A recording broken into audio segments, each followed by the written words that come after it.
The inspiration for Does This Clutter Make My Butt Look Fat has come from my fascination with the whole idea of consumption, that people are so caught into this cycle of more, more, more.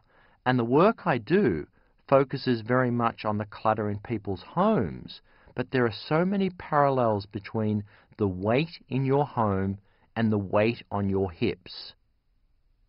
So many homes, particularly in the United States, are overrun with clutter, and it's no accident, I believe, that at the same time there is a clutter problem, we're seeing that 2/3 of the country are obese or overweight.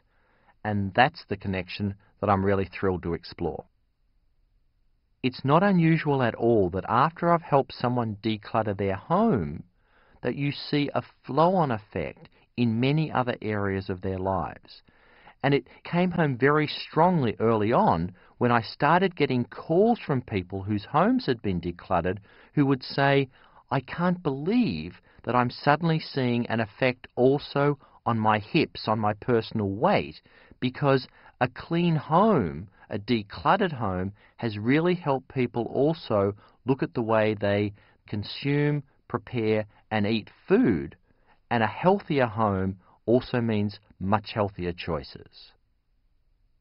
There is absolutely no doubt in my mind that there's a link between the clutter in our homes and the clutter on our hips. Because without doubt, your home is a metaphor for your life. And there is no way that you can live a healthy life, a fulfilled life, if you can't even focus, relax, or be stress-free in your own home. A kitchen nourishes your family, and a cluttered kitchen can in no way provide the nourishment that a family needs. Clutter steals so much from families. Clutter clogs homes, and the clutter has an immediate effect not just in your physical space, but also on your health.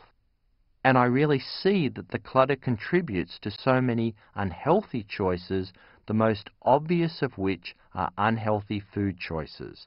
Clear the clutter, get your life back on track, and good health will follow.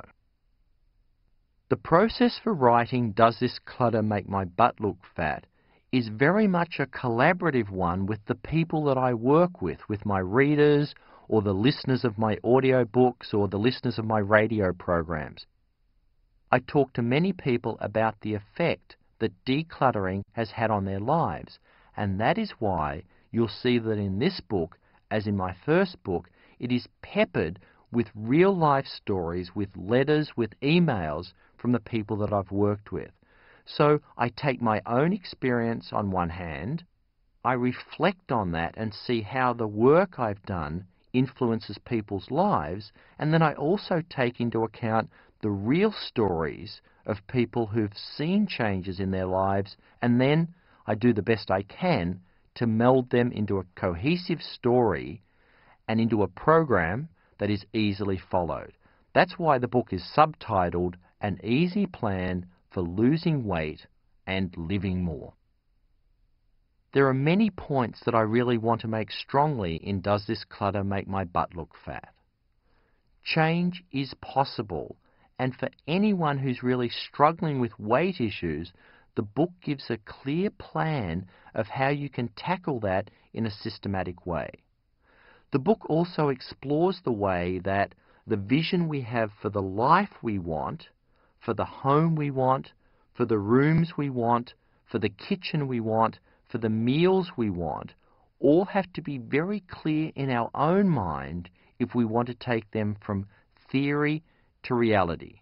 And perhaps the main point that overrides all others is that here in one place is a systematic plan that you can implement in your life to not only declutter your life, but to get yourself back on a healthy track, and that long-term, permanent change is possible, but the first step has to come from you.